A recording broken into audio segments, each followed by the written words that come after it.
दोस्तों welcome back to stock control Hindi. आज की इस वीडियो में हम लोग बात करने वाले हैं Q1 के रिजल्ट डिक्लेयर हो गए हैं IRFC, हुडको, हिंदुस्तान कॉपर और डॉम्स इंडस्ट्रीज। तो इस वीडियो में डिटेल में डिस्कस करने वाले हैं क्या रहा है इन सभी कंपनियों का Q1 का रिजल्ट, अच्छा रहा है, खराब रहा है, डिविडेंड कितना डिक्लेयर किया है और इसके साथ हम लोग देखेंगे कि इसका स्टॉक मार्केट पे क्या इम्पैक्ट पड़ेगा।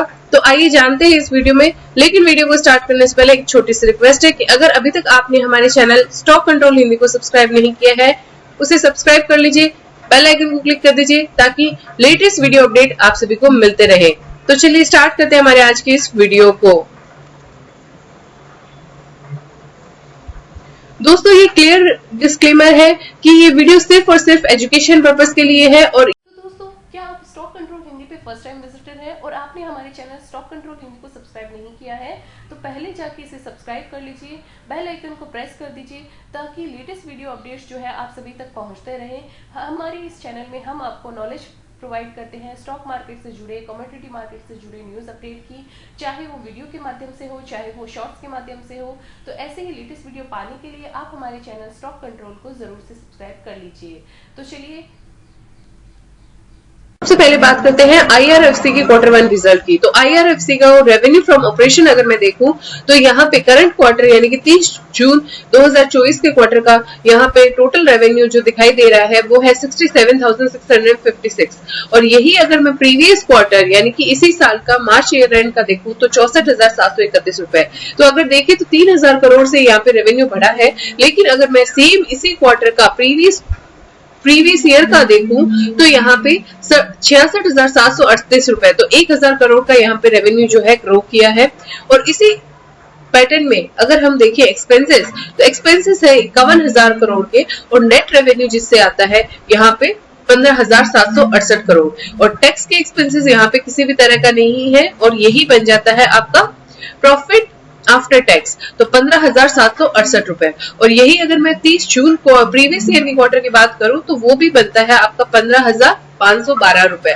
तो इस तरह से अगर हम देखें तो अगर ईयर ऑन ईयर की क्वार्टर ऑन क्वार्टर पे अगर बेसिस पे देखें तो आपका टोटल 250 करोड़ का प्रॉफिट यहाँ पे बढ़ा है इस कंपनी के अंदर। लेकिन अगर हम देखिए कंपेयर करें प्रीवियस क्वार्टर यानी कि मार्च एंड से तो 17,000 करोड़ से प्रॉफिट घट के हो गया है आपका 15,700 करोड़। तो आपका इस क्वार्टर में आपका जो प्रॉफिट है वो गिरा है। इसके बाद हम तो दोस्तों यहाँ पे एक्सट्रैक्ट दिया गया है अनऑडिटेड फाइनेंशियल स्टेटमेंट के एक्सट्रैक्ट, जिसमें करंट क्वार्टर, प्रीवियस क्वार्टर और प्रीवियस ईयर के क्वार्टर का यहाँ पे बाइफिकेशन दिया गया है, जिसमें यहाँ पे 15,768 करोड़ का प्रॉफिट जो है प्रीवियस क्वार्टर से घट के यहाँ पे 15,768 करोड़ हो गया है। और यही अगर मैं बात करूं EPS की तो EPS जो है ₹1.32 से घट के ₹1.21 यहाँ पे हो गया है। और साथ में डेट टू इक्विटी रेशियो भी यहाँ पे गिरावट आई है, जिसमें प्रीवियस क्वार्टर के अंदर 8.87 था जो कि लास्ट क्वार्टर के अंदर हो गया 8.38 और करंट क्वार्टर के अंदर यहाँ पे 8.02। यानी कि अगर देखें तो आपका जो डेट इक्विटी रेशियो है, डेट जो है वो तो घट रहा है लेकिन प्रॉफिट उस कंपैरेटिवली आपका नहीं बढ़ रहा है। अब इसका क्या रीजन है जानेंगे हमारे डिटेल वीडियो IRFC पे। अब हम बात कर लेते हैं डोम्स इंडस्ट्रीज के रिजल्ट की, जो कि आज भी डिक्लेयर हुआ है और ये सारी वैल्यूज जो है वो रुपीस इन लैक्स है। अब यहाँ पे बात करते हैं कि कंपैरिजन जो दिया गया है वो दिया गया है करंट क्वार्टर, प्रीवियस क्वार्टर और प्रीवियस ईयर का करंट क्वार्टर। तो यहाँ पे अगर सबसे पहले रेवेन्यू की अगर मैं बात करूं तो टोटल रेवेन्यू जो है 41,950 है और यहाँ पे प्रीवियस क्वार्टर के अंदर आपका रेवेन्यू था 36,000 करोड़ और प्रीवियस ईयर के क्वार्टर के अंदर मैं बात करूं 33,800 करोड़ था। तो अगर मैं यहाँ पे देखूं तो year on year and quarter on quarter जो है ग्रो कर रहा है। उसके बाद एक्सपेंसेस की बात करें तो दोस्तों एक्सपेंसेस करंट क्वार्टर का जो है 35,000 लाख है और प्रीवियस क्वार्टर का 31,000 लाख और लास्ट ईयर इसी क्वार्टर का यहाँ पे 29,000 लाख है। तो इस तरह से अगर हम देखें तो एक्सपेंसेस भी कंपैरेटिवली बढ़ रहे हैं लेकिन यहाँ पे रेवेन्यू जो है हाई स्पीड से ग्रो कर रहा है। उसके बाद प्रॉफिट बिफोर टैक्स की मैं बात करूं तो 4,000 लाख का था और प्रीवियस क्वार्टर के अंदर 5,700 लाख का था और जो करंट क्वार्टर के अंदर हो गया है 6,500 लाख का। तो इस तरह से अगर डोम्स इंडस्ट्री के रिजल्ट्स की बात करें तो रिजल्ट तो काफी अच्छा आया है और प्रॉफिट बिफोर टैक्स आपका हो गया है 4,000 लाख से 4,900 लाख। तो इस तरह से प्रॉफिट भी बढ़ गया है। EPS आपका 7.44 से 8.10 हो गया है, जो कि प्रीवियस क्वार्टर के अंदर था, प्रीवियस ईयर के क्वार्टर के अंदर था 5.85। अब इसी तरह से यहाँ पे तो दोस्तों डोम्स इंडस्ट्रीज के बाद हम लोग बात कर लेते हैं हुडको की।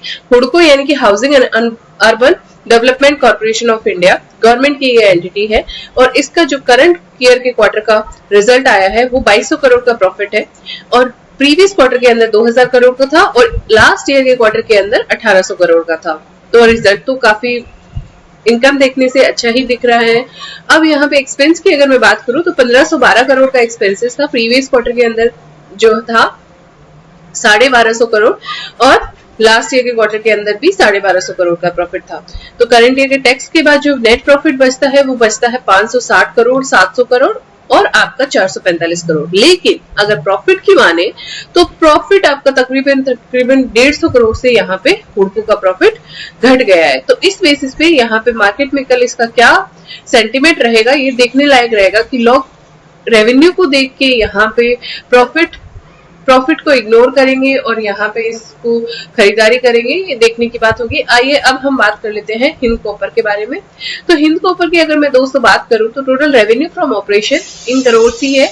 यहाँ पे 500 करोड़ का प्रॉफिट था, प्रीवियस क्वार्टर के अंदर 585 करोड़ और प्रीवियस ईयर के क्वार्टर के अंदर 384 करोड़। तो अगर आप यहाँ पे देखें तो अगर लास्ट ईयर के कंपैरिजन में प्रॉफिट बढ़ा है, रेवेन्यू बढ़ा है, लेकिन अगर प्रीवियस क्वार्टर से कंपेयर करें तो यहाँ पे तकरीबन 85 करोड़ का प्रॉफिट जो है वो घटा है।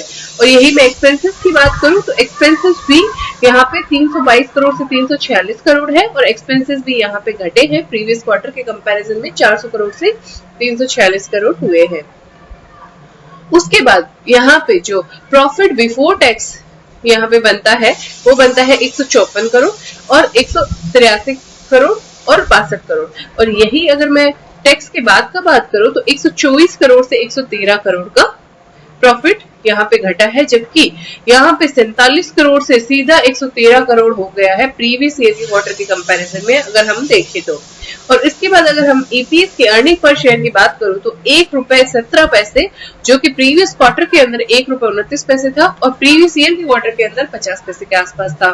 तो अगर देखें तो हिंदुस्तान कॉपर का भी यहाँ पे रिजल्ट ठीक ठाक ही आया है, कुछ ज्यादा अच्छा नहीं बोल सकते क्योंकि प्रीवियस के क्वार्टर के कंपैरिजन में तो यहाँ पे डबल हुआ है प्रॉफिट।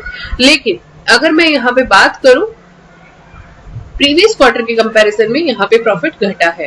तो इस बेसिस पे अगर हम बात करें IRFC का रिजल्ट ठीक ठाक रहा है, यहाँ पे न्यूट्रल रहना चाहिए शेयर मार्केट का व्यू, इसमें बाई और सेल में न्यूट्रल रहना चाहिए। डोम्स इंडस्ट्री शेयर बढ़ सकता है क्योंकि रिजल्ट थोड़ा अच्छा आया है और हुडको जो है वो उसमें भी यहाँ पे न्यूट्रल रहना चाहिए। लेकिन मैं आप सभी को यही बता देना चाहती हूँ ये किसी भी तरह की शेयर की लेने और बेचने की कोई भी इसमें रेकमेंडेशन नहीं है।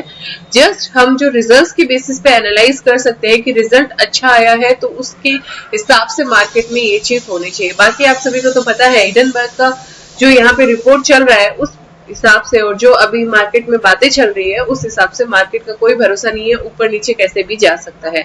आप सभी की क्या व्यू है कमेंट करके जरूर बताइए। एक बार फिर से डिस्क्लेमर देना चाहते हैं कि इस वीडियो का पर्पस सिर्फ और सिर्फ एजुकेशन पर्पस है, आप लोगों में एजुकेशन नॉलेज देनी है स्टॉक मार्केट से जुड़ी।